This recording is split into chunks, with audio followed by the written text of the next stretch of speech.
भोर की बैठक में हम लोग इस अन्वेषण पर साथ साथ पहुंचे थे कि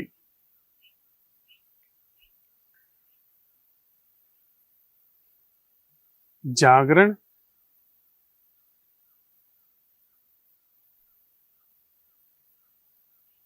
न केवल हमारा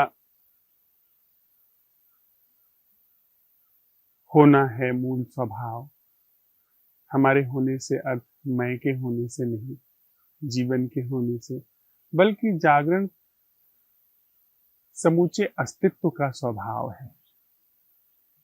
और उसकी अभिव्यक्ति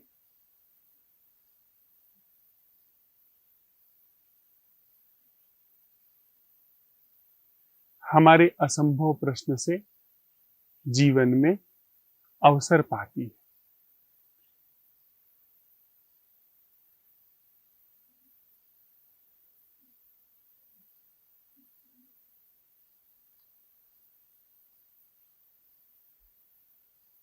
छोटी सी एक यहूदी कहानी है। एक यहूदी रबाई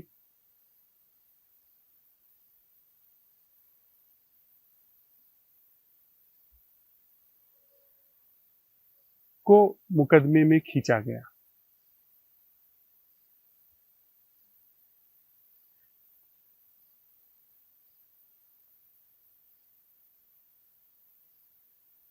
असल में एक छोटे से बच्चे की किसी ने हत्या कर दी और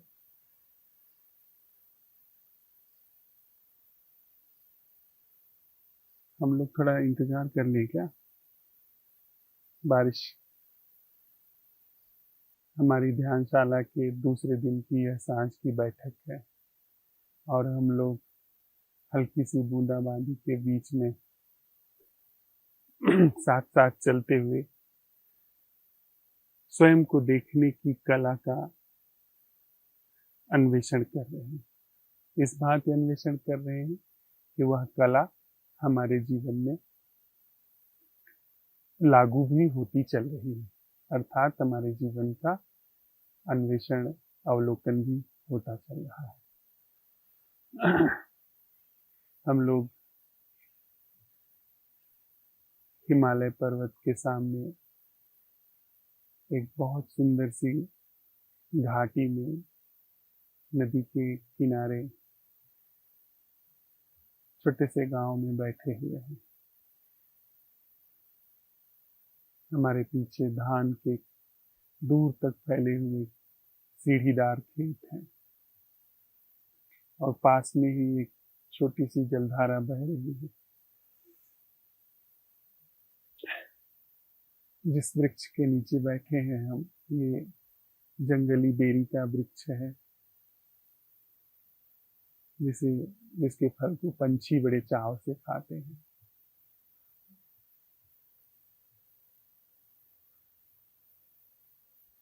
हमारे चारों तरफ खूब सारी घास उगी हुई है जो बरसात के दिनों में फैल जाती है और कहीं दूर किसी उत्सव के कुछ गीत सुनाई दे रहे हैं।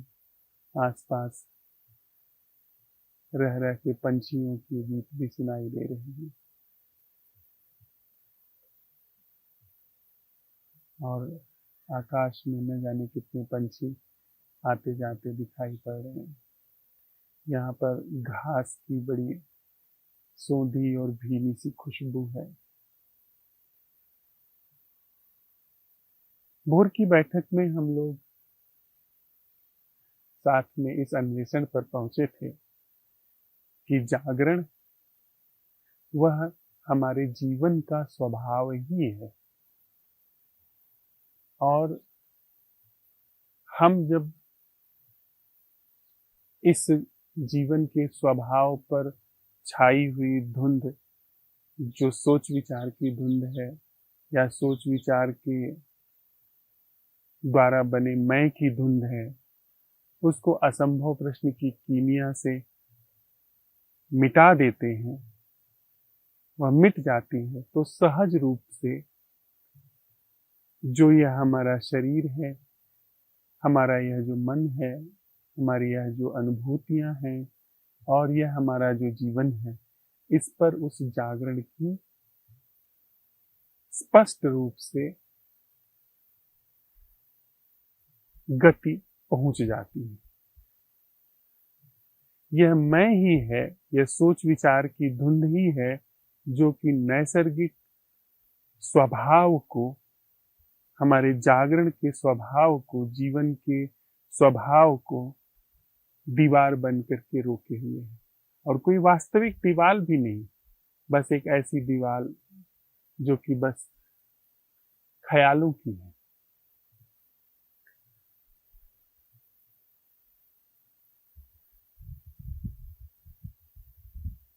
छोटी सी एक कहानी मुझे याद आती है। एक बार एक ईसाई बच्चे की किसी ने हत्या कर दी और यहूदियों से खार खाए ईसाई सारा आरोप यहूदियों के ऊपर लगा दिए कि यहूदियों ने ही इस बच्चे की हत्या की है। मामला कोर्ट में पहुंचा। जज जो था वो खुद भी ईसाई था और उसकी पूरी कोशिश थी कि किसी भी तरीके से यहूदियों को दोष सिद्ध कर दिया जाए और उन्हें मृत्युदंड मिले। लेकिन यहूदियों की तरफ से जो रबाई पैरवी कर रहा था वह बहुत होशियार व्यक्ति था। रबाई जो यहूदियों के धर्मगुरु होते हैं, उसने इतनी कुशलता से पैरवी की कि दोष सिद्ध नहीं हो सका। उसने ऐसे अकाट्य प्रमाण, तथ्य प्रस्तुत किए, साक्ष्य प्रस्तुत किए, जिससे यह साबित नहीं हो सका कि हत्या यहूदियों के द्वारा की गई है। अंत में उस जज ने कहा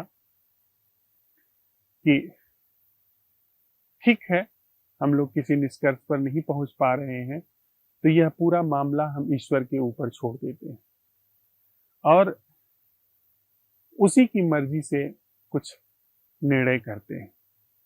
उसने एक बर्तन मंगवाया जिसमें उसने कहा कि मैं एक कागज के टुकड़े पर गिल्टी और दूसरे कागज के टुकड़े पर कुछ नहीं लिखता हूं, और यह तुम निकालो अपने हाथ से। अगर तुम गिल्टी होगे, ईश्वर तुम्हारा निर्णय करेगा। अगर तुम्हारे हाथ में गिल्टी वाला पुर्जा आ जाता है तो तुम दोष सिद्ध माने जाओगे और तुम्हारे समुदाय को मृत्युदंड दे दिया जाएगा। और अगर सादा पुर्जा आता है तो तुम लोग बरी कर दिए जाओगे। रबाई ने उसकी चाल समझ ली। उसने समझ लिया कि हो न हो यह दोनों ही पुर्जों पर गिल्टी लिखेगा और मैं कोई भी पुर्जा निकालूंगा उसमें गिल्टी ही लिखा पाया जाएगा। लेकिन उसने हामी भर दी। उसने कहा ठीक है, यह फैसला हम ईश्वर के ऊपर ही छोड़ देते हैं और इसी पुर्जे के माध्यम से हमारा न्याय हो जाए। जज बहुत खुश हुआ क्योंकि उसको तो अपनी चाल सफल होती हुई मालूम पड़ी। उसने दोनों पुर्जों पर गिल्टी लिख करके और उस बर्तन में डाल दिया। रबाई पहुंचा, सारी जनता जुटी हुई थी और उसने हाथ डाल करके एक पुर्जा निकाला और उसे निगल गया। जज ने पूछा कि अरे ये तुमने क्या किया, कैसे निर्णय होगा अब तुम्हारा? तो रबाई ने कहा कि ये तो बहुत सरल सी बात है। जो पुर्जा छूटा हुआ है उस पुर्जे पर अगर गिल्टी लिखा होगा तो बात स्पष्ट हो गई कि जो पुर्जा मैंने निगला है वो नॉन गिल्टी का पुर्जा है। और अगर जो पुर्जा बचा हुआ है उस बर्तन में, अगर वह पुर्जा सादा निकलता है तो मैं मान लूंगा कि जो पुर्जा मैंने निगला है वह गिल्टी का पुर्जा था। और वही हुआ। चूंकि उसने दोनों ही पुर्जे पर गिल्टी लिखा था तो दूसरे पुर्जे पर भी जब बर्तन से निकाला गया तो उसमें गिल्टी लिखा हुआ मिला। रबाई ने कहा इसका मतलब है कि जो पुर्जा मैंने निगला है वह पुर्जा सादा था। ईश्वर ने न्याय कर दिया। जब मन महसूस करके रह गया, सारे ईसाई मन महसूस करके रह गए, यहूदी बाइज्जत बरी हो गए।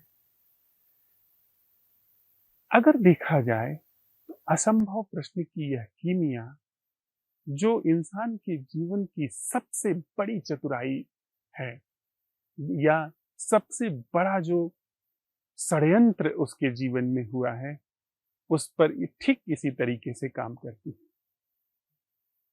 यह मैं का एहसास, जो कि यांत्रिक है, जो कि उस संरचना से पैदा हुआ है जिस संरचना को सुविधा के लिए इंसान के जीवन ने आविष्कार किया। अर्थात उसने आविष्कार किया आग जलाने के लिए, सोच विचार के माध्यम से उसने आग का आविष्कार किया, पहिए का आविष्कार किया, उसने तीर धनुष का आविष्कार किया, छुरे कांटे का आविष्कार किया।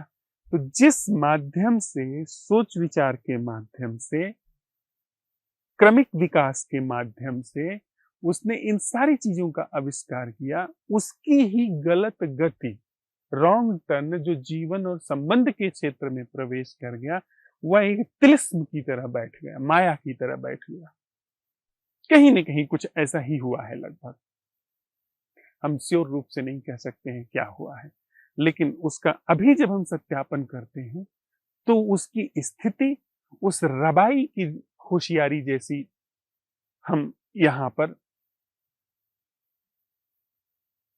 जांच सकते हैं। उस रबाई की होशियारी से इसकी स्थिति जांच सकते हैं। हम सब के अंदर और अधिकांश आध्यात्मिक जो स्कूल ऑफ थॉट्स हैं, उसमें मैं को, अहम को जीवन का मूल माना गया है। वह किन अर्थों में, इस जो बेसिक स्कूल ऑफ थॉट्स हैं, जिसने पहली बार कहा, उसका क्या आशय था, उसका हमें नहीं पता, क्योंकि वह व्यक्ति उपस्थित नहीं।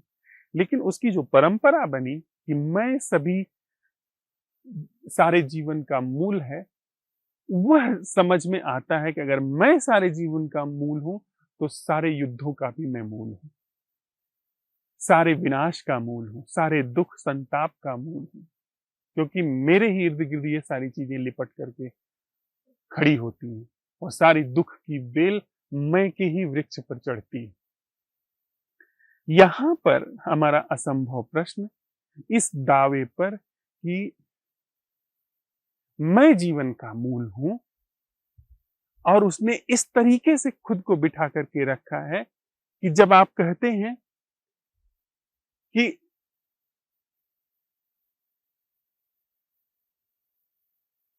ऐसा जीवन है, ऐसे जीवन की ओर हम आप बढ़ते हैं कि जो दुख से मुक्त है, इसके अन्वेषण में, तो तत्क्षण वह मैं कहता है कि यह कि कौन कह रहा है, यह किसको पता चल रहा है।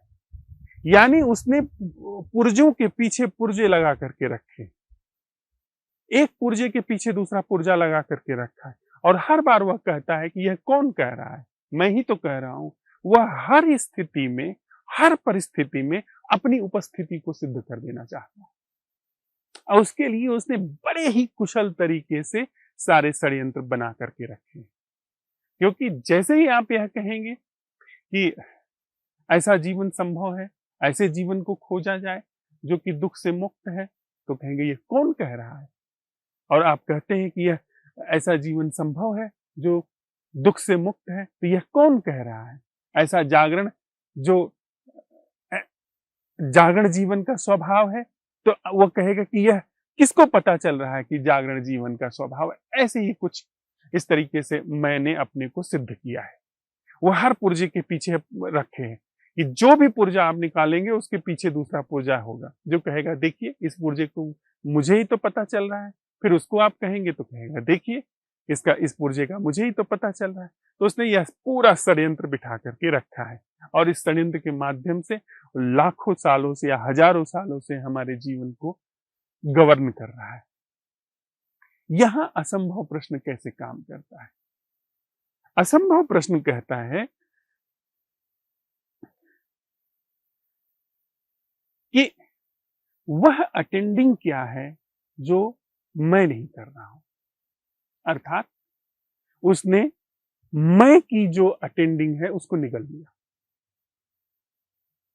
उसने मैं की अटेंडिंग को सीज कर दिया, निकल लिया कि अगर कोई मैं अटेंडिंग कर रहा हूं तो वो सीज्ड हो गई। और उसके बाद भी अगर अटेंडिंग बची रह जाती है तो इसका मतलब है कि जो अटेंडिंग, ऐसी अटेंडिंग संभव है जो मैं नहीं कर रहा हूं। क्या हम लोग स्पष्ट कर पा रहे हैं? यह बात स्पष्ट हो रही है? यह बात असंभव प्रश्न ने मैं के पूरे क्षेत्र को सीज कर दिया, उसको बांध दिया। अर्थात जैसे ही हमने यह सवाल उठाया कि वह अटेंडिंग क्या है जो इन कोट्स मैं नहीं कर रहा हूं, यानी मेरे सारे क्रियाकलाप को उसने सीज कर दिया। और इस क्रियाकलाप के एक तरफ सीज होने में पहली वाक्य का, प्रश्न का पहला जो हिस्सा है वो एक्टिव पाया जाता है कि ऐसी अटेंडिंग पाई जाती है कि जिसमें मेरा कोई रोल ही नहीं।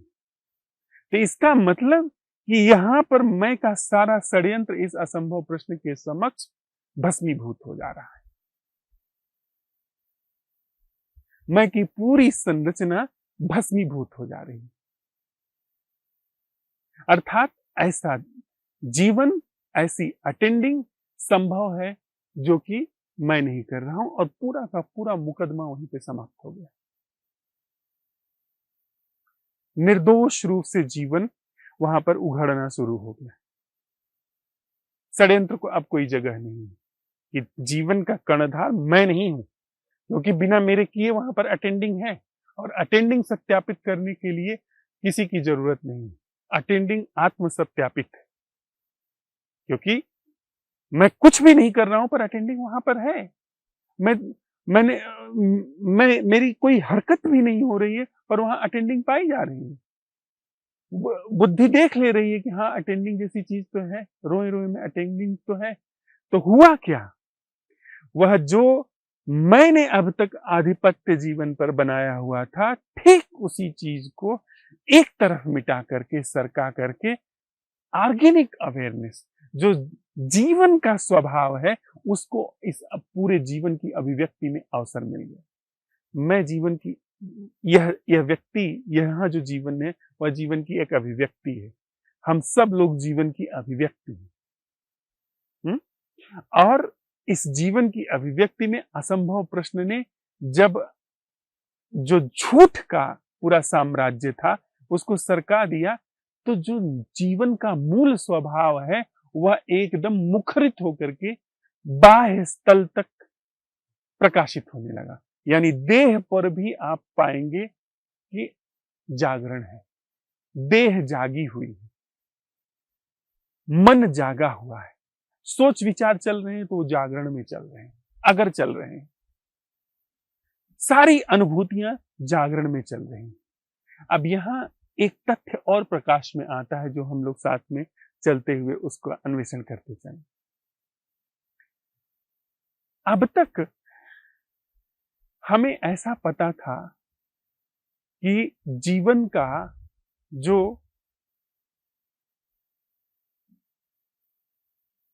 विधाता है वह मैं हूं। यद्यपि बहुत सारी चीजों में वह प्रमाणित नहीं था, शरीर में मैं का कोई रोल नहीं है, पर एक जबरन उपस्थिति मेरी थी कि मैं हूं, मैं जीवन का विधाता हूं। लेकिन अब एक नया तथ्य हमारे सामने उघड़ करके आया है कि जीवन का विधाता मैं नहीं हूं, जागरण है। पहले क्या किस तरीके से प्रश्न काम करता था कि शरीर को किससे ऊर्जा मिलती है, कौन है जो शरीर को ऊर्जा देता, क्योंकि शरीर अपने से चैतन्य हो नहीं सकता, शरीर में अपने में चैतन्य होने की क्षमता नहीं है, क्योंकि यह शरीर सो जाता है, फिर उस समय तो कुछ भी इसका आता पता नहीं चलता। तो वह क्या है जो जागृत में शरीर को चैतन्य देता है, शरीर को एक जानने का बोध देता है या जागने का बोध देता है। तो यह कहते थे मैं शरीर, मैं जगता हूं, मैं जब जग जाता हूं तो शरीर को जागरण का बोध होता है। या मैं हूं जो कि मन को मन तो सोच विचार है, मन तो स्मृतियों का एक समुच्चय है, उसको मैं हूं जो कि उसको ऊर्जा देता हूं। जीवन के कर्णधार के रूप में मैं हूं। लेकिन अब क्या चीज हमारे हाथ में लगी है कि जीवन का कर्णधार मैं नहीं है। वह चाहे देह का तल हो, चाहे वह मन का तल हो, चाहे वह अनुभूतियों का तल हो, उसको ऊर्जा किसी जानने वाले से नहीं मिलती है, जागरण मात्र से मिलती है। अब आप समझिए जरा, एक कौन जानता है? पहले यह प्रश्न चलता था कि शरीर को कौन जानता है, मन को कौन जानता है, अनुभूतियों को कौन जानता है? मैं ही तो जानता हूं, मेरे बिना तो ये सारी चीजें होती नहीं है। लेकिन अब किस जागरण से शरीर एक्टिव है? किस जागरण से ऊर्जा लेकर के शरीर एक्टिव होता है? किस जागरण से ऊर्जा लेकर के मन एक्टिवेट होता है? किस जागरण से ऊर्जा लेकर के यह मैं जैसी संरचना जो विचार की संरचना है वह एक्टिवेट होती है? तो पाया जाता है उसी नैसर्गिक जागरण से, जो कि जीवन का स्वभाव है। यह सारी चीजें एक्टिवेट होती रहती, चलती रहती। लेकिन अब तक की स्थिति क्या थी? वह ऐसी थी जैसे कि कोई मैनेजर वह इतने पुराने समय से काम कर रहा है घर में कि उसने यह समझना शुरू कर दिया कि मैं घर का स्वामी हूं। एक प्रबंधक रखा गया किसी हवेली में और उसने इतने लंबे समय तक काम किया। जो असल मालिक था वह इतने लंबे समय से सोया हुआ था कि प्रबंधक के बच्चे, फिर उनके बच्चे, फिर धीरे धीरे उन सबको लगने लगा कि हम इस घर के स्वामी हैं। और हम भी जब बचपन से बड़े बचपन में होते हैं तो हमको यह बात पता चलती है कि मैं ही इस घर का स्वामी हूं। मैं ही जो चाहता हूं वो करता हूं, उठता हूं, बैठता हूं, चलता हूं, तो मैं ही अपने जीवन का कर्णधार हूं।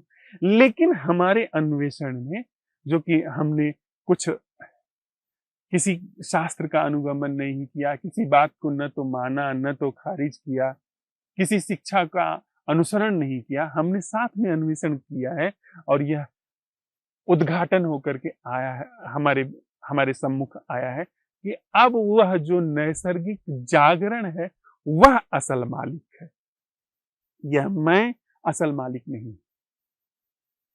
असल मालिक की उपस्थिति, असल मालिक की पहुंच अब शरीर तक है। असल मालिक जो इस धुंध में पीछे छिपा हुआ था, उसकी पहुंच अब शरीर तक है, इसके पूरे जीवन के क्रियाकलाप तक है, संबंधों तक है। चाहे वह संबंध इस घास के तिनके से हो, इस आसमान से हो, बादल से हो, पहाड़ से हो, या हम सब व्यक्तियों से हो, उस जागरण की पहुंच अब इन सारी चीजों में है। प्रबंधक यह देख करके सिमट करके अपनी जगह पर बैठ गया। प्रबंधक की जब जरूरत होती है, यह जो जागरण है वो इशारा कर देता, क्योंकि घर में चीजों के व्यवस्थापन की जानकारी हो सकता है इस मालिक को न हो। इस मालिक की उपस्थिति मात्र काफी है। मालिक कुछ नहीं करता, वो सिर्फ उपस्थित रहता है। लेकिन व्यवस्था की सारी जानकारी की रोटी कहाँ मिलेगी, शयन कक्ष कहाँ पर है, मुझे ब्रश करना है तो मेरा टूथपेस्ट और ब्रश कहाँ रखा है, यह सारी जानकारी मैनेजर को है। वह मैनेजर पहले अपने को मालिक बना दिया था, यानी उन सोच विचार की प्रबंधन ने एक मैं बना दिया था जो कि मालिक बन गया था। अब वह मैं जो है हट गया।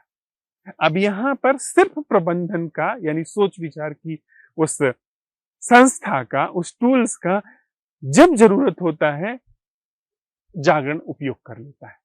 जागरण को जब जरूरत होती है तो उपयोग कर लेता है, अन्यथा जागरण सिर्फ उपस्थित है, संबंध में वह स्थापित है, धड़क रहा है। अर्थात मेरा आपसे जो संबंध है उसमें यह मैनेजर अब कुछ नहीं करेगा। सोच विचार, मैं जैसी कोई चीज अब मेरे आपके संबंध में कुछ नहीं करेगी। हाँ, पहचानने में यह मदद कर देगा कि यह कौन है। पहले यह संबंध भी तय करता था, पहले यह जीवन भी तय करता था कि ऐसे जीना है, वैसे जीना है, तुम्हें यहां पहुंचना है, तुम्हें यहाँ नहीं रहना है, तुम पैदा हुए तो कुछ करके दिखाओ। हर व्यक्ति जहां पर है वहां से कहीं और जाना चाहता है ना। तो इसका मतलब है कि मैनेजर जो है कुछ न कुछ करना चाहता है अपनी सीखी दिखाने, क्योंकि उसे करने में एक भाव रहता है कि मैं कर सकता हूं। और जो जो स्वामी है वो कुछ नहीं करता, वो उपस्थित है बस, उसको दिखाने की जरूरत नहीं है। जो स्वामी है वो जानता है कि मैं स्वामी हूं। वो जो झूठा स्वामी है, मैनेजर, प्रबंधक, वो बहुत सारी चीजें करता रहता है ताकि उसको पता चलता रहे कि मैं मालिक हूं, देखो ये कर सकता हूं, इसका मतलब मैं मालिक हूं। वो अपने को सेल्फ जस्टिफिकेशन करता रहता है, उसकी सेल्फ हिप्नोसिस चलती रहती है, कुछ करने में, कुछ दिखाने में। अब वही वही जो संस्था है, वही जो सोच विचार की प्रणाली है, यंत्र है, वह तब काम करेगी संबंध में। अब संबंध में सिर्फ जागरण की उपस्थिति है। किसी भी जीवन से, किसी भी व्यक्ति से, पशु पंछी कुछ भी हो, संबंध मात्र में सिर्फ जागरण है। हाँ, उसके ऊपर कुछ किसी को पहचानना है,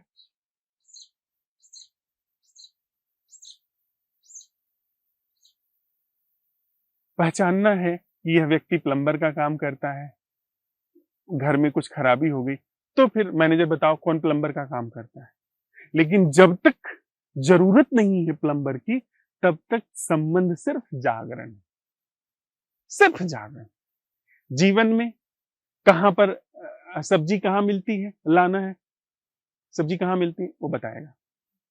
लेकिन जब सब्जी नहीं लानी है तो जो व्यक्ति सब्जी बेच रहा है उससे जीवन में कोई जो संबंध है, उसके साथ जो जीवन है, वहां पर सिर्फ जागरण बह रहा है।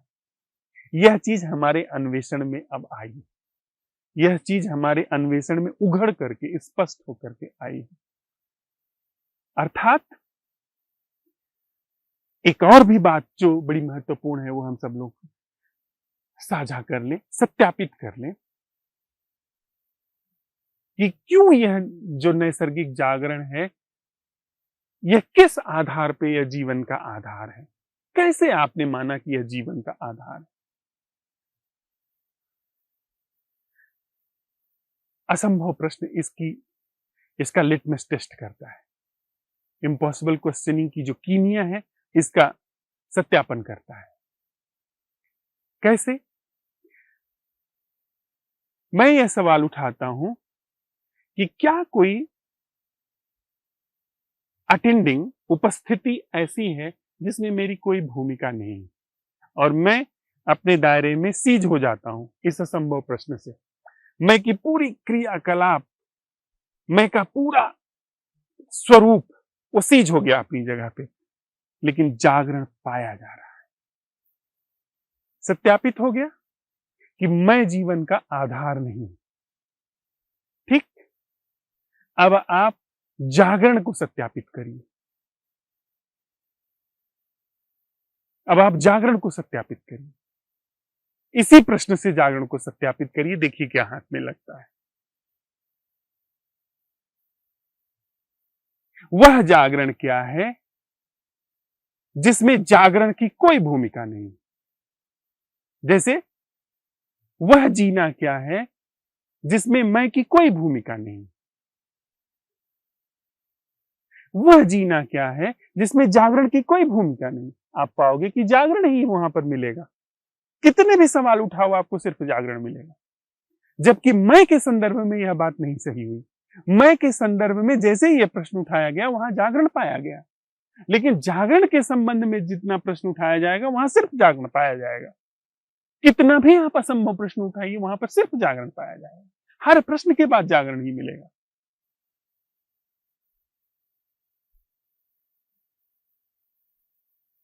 जबकि मैं के संदर्भ में यह बात सच नहीं। मैं के संदर्भ में जैसे ही सवाल उठाया गया, मैं सीज हुआ और जागरण पाया गया। यानी वह जागरण कुछ ऐसा प्रकाश है जिसके पीछे भी प्रकाश है, उसके पीछे भी प्रकाश है। वह कह सकते हैं कि स्वयंभू है। जागरण स्वयंभू है क्योंकि जागरण निप्रयास पाया जाता है, बिना प्रयास के जागरण पाया जाता है। और यह मैं, वह चेतन से अचेतन तक हमारा सतत चलने वाला प्रयास है। तो फिर हम अब थोड़ा सा और आगे बढ़ते हैं कि हमारी जो यह अन्वेषण की प्रक्रिया चल रही है, जिसमें जागरण शामिल है, हम स्पष्ट हैं इस संदर्भ में, इस तथ्य पर कि जब हम अन्वेषण कह रहे हैं तो यह व्यक्ति जितने भी शब्द इस्तेमाल कर रहा है उसके पीछे जागरण है। एक भी शब्द यह ऐसा नहीं बोल रहा है जो कि जागरण की अनुपस्थिति में है। और आई होप कि जब हम सुन रहे हैं तो एक शब्द भी ऐसा नहीं सुना जा रहा है जो कि जागरण में ना हो। अर्थात कम से कम इस असंभव प्रश्न के साथ सुना जा रहा है कि वह सुनना क्या है जो मैं नहीं कर रहा हूं। हाँ? तो अब इससे हम थोड़ा सा इस अन्वेषण में, इस भांति संवाद में सुनना, कहना, यह जो एक मुस्त सम्मिलित हमारा अन्वेषण चल रहा है उसमें थोड़ा आगे बढ़ते हैं। इसमें आगे बढ़ते हैं और प्रयास की भूमिका पर चर्चा करते हैं कि प्रयास का क्या रोल है अब हमारे सिद्धि से साधना की ओर में। क्या प्रयास की कोई भूमिका बची?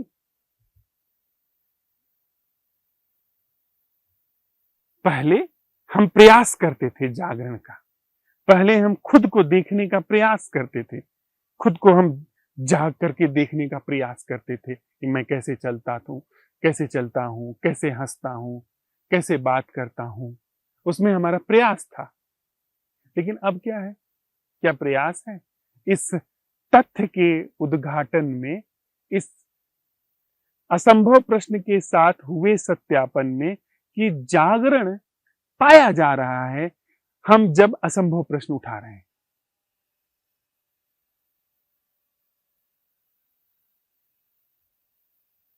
क्या यहां पर प्रयास की कोई भूमिका है?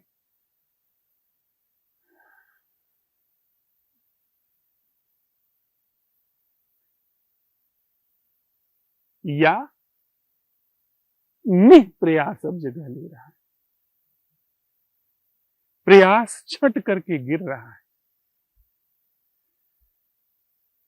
प्रयास का अर्थ होता है कि जहां मुझे पहुंचना है और जहां मैं हूं उसके बीच दूरी तय करने की जो कोशिश होती है, जो श्रम होता है, उसे हम प्रयास कहते हैं। अब यहां पर तो हमें कहीं पहुंचना ही नहीं है। जीवन परफेक्टली वहां पर ग्राउंडेड है, जहां से उसे उखाड़ा ही नहीं जा सकता। जीवन स्वयंभू है, जागरण स्वयंभू है, उसे वहां से उखाड़ा नहीं जा सकता है। अब वहां से उखाड़ा नहीं जा सकता है तो उसके ऊपर, जो कि हमने साथ साथ उघाड़ लिया है इस तथ्य को, उसके ऊपर यह जो अभिव्यक्ति के रूप में हमारे हाथ, पैर, मन, बुद्धि, हृदय, संवेदनाएं, अनुभव, यह सारी चीजें हैं, उसमें जो बना हुआ था सोच विचार का और मैं का दायरा, धुंध, जो प्रयास से बना हुआ था, लगातार चलने से बना हुआ था, उसको हटाने का कोई प्रयास चल रहा है, उस धुंध को हटाने का, या इस निः प्रयास जो जागरण है, इसकी अनावृत्ति में ही वह अपने आप गिरता जा रहा है। हम जब प्रश्न उठाते हैं कि वह उपस्थिति क्या है जो मैं नहीं कर रहा हूं, और वहां पर जो मूल स्वभाव है हमारा जीवन का, वह वहां पर सत्यापित पाया जाता है। वह उसकी अभिव्यक्ति देह तक पहुंच जा रही है। अब इस देह तक पहुंची अभिव्यक्ति में उस जागरण के, जिसको कि प्रयास से रोका गया था, प्रयास से जागरण की जीवन में अभिव्यक्ति को रोका गया था, और अब क्या उसको प्रयास से छांटा जा रहा है, उस रुकावट को? या यह जो निः प्रयास जागरण है, इसके उघड़ते ही, इसके जगह लेते ही, वह प्रयास से बना हुआ धुंध, जो ख्याली धुंध था, वह गिरता हुआ चला जा रहा है। तो देखिए, ये थोड़ा सा हम लोग इस बात में स्पष्ट हो लें, ये महीन बातें हैं। मैंने सवाल उठाया कि वह उपस्थिति क्या है जो मैं नहीं कर रहा हूं, उघड़ करके जीवन आ गया। उसकी अभिव्यक्ति पूरा एकदम जीवन में पसर गई, रोए रोए में जागरण की उपस्थिति फैल गई। उस पर धुंध छा गई, अर्थात अभिव्यक्ति के और यह इस शरीर की अभिव्यक्ति के और जागरण के बीच में ख्याल की धुंध आ गई, छा गई वह। लेकिन यहां पर एक चीज होती जो कि इस प्रयास वाली संस्था की बड़ी कुटिल नीति थी, उसको जरा समझना बहुत जरूरी है। इस प्रयास वाली संस्था की कुटिल नीति क्या थी, जो एक छोटी सी कहानी से हम लोगों ने सुनी है पर प्रासंगिक है, वो ठीक इसी जगह पर बैठती है।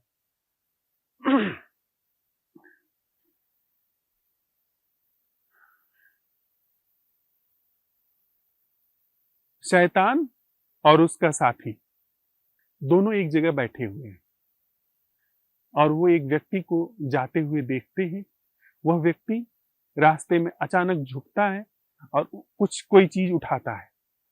उसके हाथ में उठाई हुई चीज को वो शैतान और उसका साथी दोनों देखते हैं। शैतान का साथी कहता है, अरे उस व्यक्ति को तो सच मिल गया, उसको सत्य की प्रतिभिज्ञा हो गई।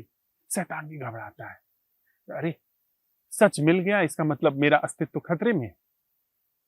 लेकिन फिर शैतान जो है फिर बड़े ही भरोसे से, बड़े ही आत्मविश्वास से भर करके अपने साथी को कहता है, चिंता मत करो, मैं इसको संगठित करने जा रहा हूं।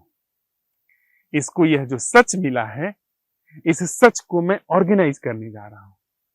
इसके अंदर यह विचार देने जा रहा हूं कि अब इस चीज को कैसे बनाए रखा जाए। इसको बनाए रखने के नाम पर मैं इससे इस चीज को छांट लूंगा, इस चीज को गिरवा दूंगा, जो कि हमारे संगठित धर्मों के नाम पर हुआ है। जागरण को संगठित नहीं किया जा सकता। कैसे करिएगा जागरण को संगठित? जीवित चीज को संगठित करने का कोई उपाय ही नहीं है, और वह भी जो नैसर्गिक मूल स्वभाव है। आप सिर्फ मुर्दा चीज को संगठित कर सकते हैं। इसीलिए आदमी को गुलाम बनाने के लिए एक आदमी जीवन भर ऑफिस से घर, घर से ऑफिस, दुकान में बैठ करके वो लगातार कागज के नोट गिनता है। क्यों? उसे ऑर्गेनाइज कर दिया गया है।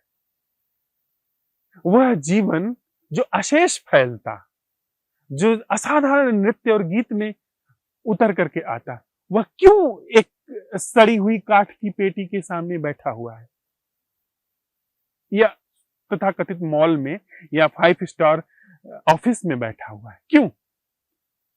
क्योंकि उसको ऑर्गेनाइज कर दिया गया, उसके दिमाग में बता दिया गया है, तुमको वहां पहुंचना है।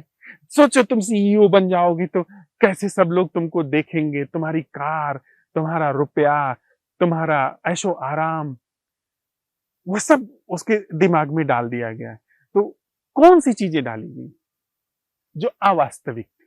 वास्तविक चीज आप दिमाग में कैसे डालोगे? वास्तविक यह चीज मेरे दिमाग में आप डाल सकते हैं, पर इसका नाम डाल सकते हैं, घास डाल सकते हैं।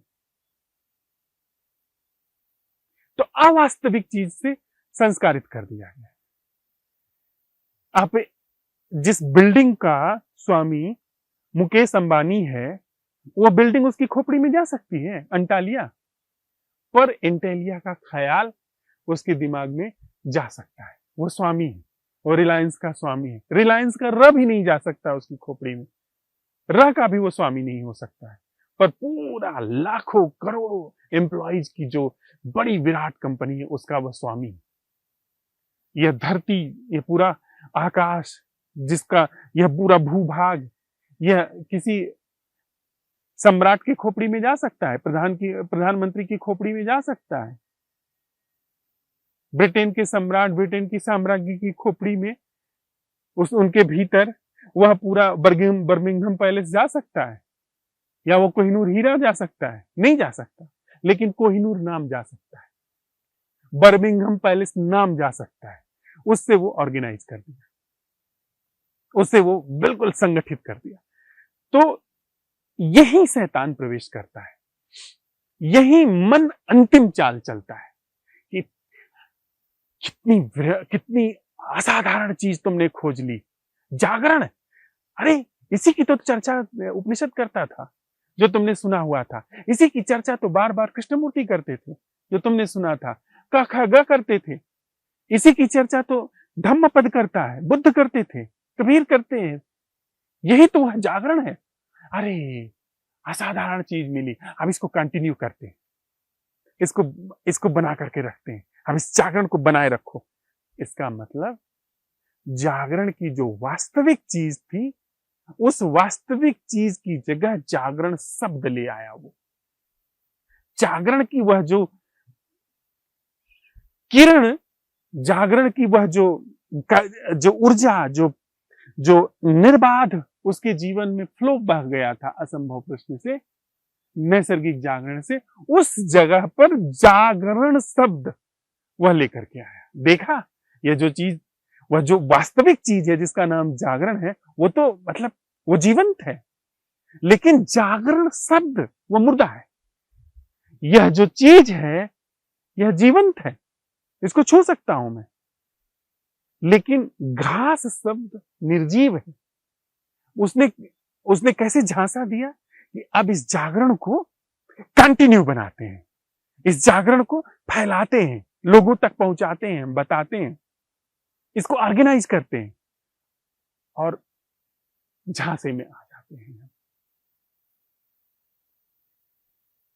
तो यह जागरण को कंटिन्यू करने के नाम पे मन अपनी चाल खेल जाता है।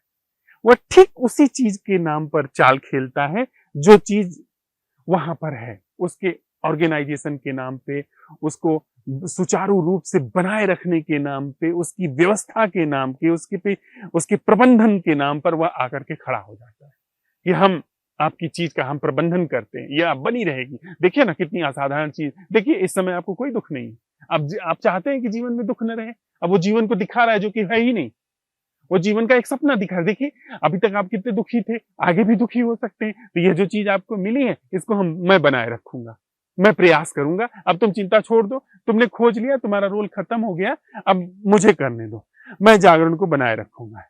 अब वह जिस जागरण को कर रहा है वह जागरण मैं का जागरण है। वह वस्तुतः उस जागरण के, असल जागरण के बीच में एक बड़ी सुंदर सी ट्रांसपेरेंट दीवार बना करके जागरण नाम की खड़ा हो गया। तो प्रयास के माध्यम से अब वो प्रयास कर रहा है, वो आपसे कह रहा है, आपको सुझाव दे रहा है, मतलब जीवन को सुझाव दे रहा है कि देखो जागरण हम कर रहे हैं, अब देखो हम होश में चलते हैं, अब हम होश में फिरते हैं। लेकिन अगर अब इस पूरे झांसे को समझ लिया तो उसकी अंतिम जो चाल है नाकामयाब हो गई। अंतिम चाल नाकामयाब होने का मतलब क्या? पुरानी आदत पड़ी हुई है, पुराने ढर्रे पड़े हुए हैं जो थोड़ी देर चलेंगे, प्रमाद के, आदत के। जागरण एक बार जगह लिया, असंभव प्रश्न से नैसर्गिक रूप से जागृति उघड़ करके आई, बात पूरी हो गई, वहीं बात समाप्त हो गई, वहीं मृत्यु हो गई। नो कंटिन्यूटी, कंटिन्यूटी की कोई जरूरत नहीं। जागरण जगह लिया, कोई कंटिन्यूटी हमको नहीं चाहिए, हमको आपकी जरूरत नहीं है, मन की जरूरत नहीं है, हमको सातत्य नहीं चाहिए। वह जागरण जगह लिया, जितनी देर रहा बात खत्म हो गई, प्रमाद आ गया। प्रमाद के बाद फिर जैसे ही वह पता चला, क्योंकि अब सेंसिटिव हो रहा है, ये अभिव्यक्ति के सारे जो संस्थान हैं वे सेंसिटिव हो रहे हैं, वे संवेदनशील हो रहे हैं, वे प्रमाद में चोट खाएंगे, वे प्रमाद में पीड़ा महसूस करेंगे। तो वो अपने से कहेंगे कि अरे फिर असल क्या होना है, वास्तविक होना क्या है। तो वो क्या करेंगे, वो कहेंगे अपने आप कि समाधान क्या है। तो अब समाधान अंतर्दृष्टि में है। पहले समाधान क्या था, वो सोच विचार करते कि कैसे इससे निकला जाए, यह जो पीड़ा है, दुख है, कैसे निकला जाए। लेकिन अब वहां पर अंतर्दृष्टि है, नैसर्गिक जागरण, होश, अवलोकन, अप्रमाद। और अपने आप अप्रमाद का प्रश्न उठा कि वह अटेंडिंग क्या है जो मैं नहीं कर रहा हूं। और फिर वहां पर अंत हो गया। अब अंत हुआ, यह अभिव्यक्ति के जो माध्यम है ये और सेंसिटिव हो गए, ये और ज्यादा संवेदनक्षम हो गए, इनकी संवेदना और ज्यादा शक्तिशाली हो गई, ये और ज्यादा प्योर हो गए। देखने की शक्ति, सुनने की शक्ति, शरीर की संवेदनाओं की शक्ति ये और ज्यादा सक्षम हो गई। ये विचारों के द्वारा ये स्थूल बना दिए गए थे, ये बिल्कुल डल हो गए थे, प्रमाद के द्वारा बिल्कुल डल हो गए थे, नीरस हो गए थे। लेकिन अब हर बार ये और संवेदनक्षम होते जाते हैं। तो जरा सी भी पीड़ा होगी, ये तत्क्षण असंभव प्रश्न को अपने आप उठाएंगे, तत्क्षण वहां असंभव प्रश्न होगा। जरा सी अनमने जरा सी असुविधा हुई, वहां पर असंभव प्रश्न अपने आप उठेगा। यानी फिर धीरे धीरे असंभव प्रश्न सरक जाएगा, फिर नैसर्गिक जागरण का आवाहन अपने आप उठेगा, फिर वो आवाहन भी मिट जाएगा, वहां पर सिर्फ नैसर्गिक जागरण शेष रहेगा और सारी दुख की संरचना और प्रमाद की संरचना अपने आप गिरती चली जा रही है। तो आज हमारी बैठक का जो हम जिस प्रश्न के साथ अब संवाद करने वाले हैं वह प्रयास का जो हमारे अंदर एक विचार है, प्रयास के महत्व का जो एक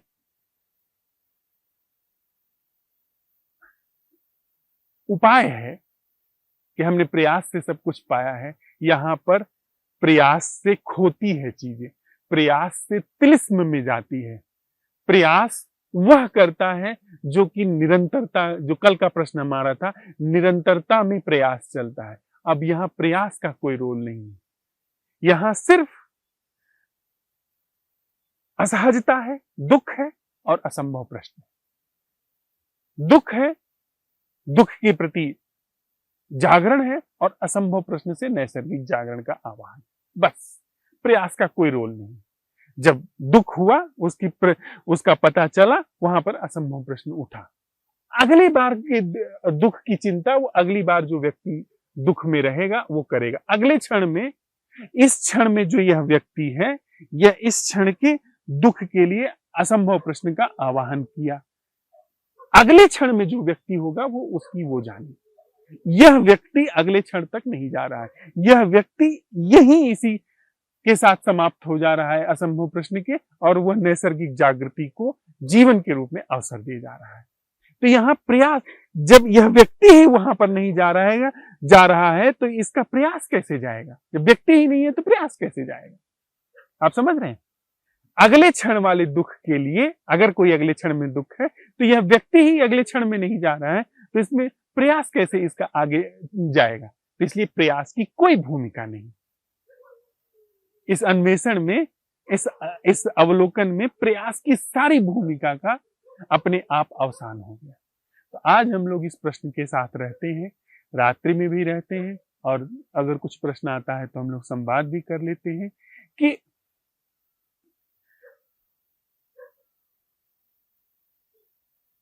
स्वयं का वह अवलोकन क्या है जो निह प्रयास है, जिसमें कोई प्रयास नहीं। जैसे ही हमने अभी हम साथ में यह प्रश्न उठाए कि मेरा वह अवलोकन, वह जागरण, मेरी वह अटेंडिंग क्या है जो निह प्रयास है। बस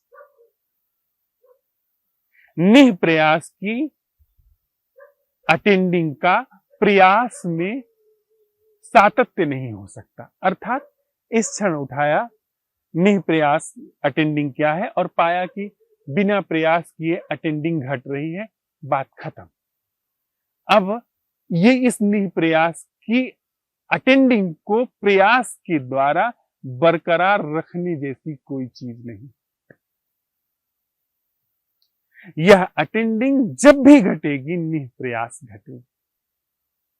इसका जब भी आवाहन होगा, अनावरण होगा, निःप्रयास होगा। तो हमारा आज का प्रश्न यह रहता है कि मेरी वह अटेंडिंग क्या है जो निःप्रयास है। थोड़ी देर इस प्रश्न के साथ हम लोग बैठते हैं, उसके बाद यदि कुछ प्रश्न आते हैं तो उस पर हम लोग संवाद करेंगे।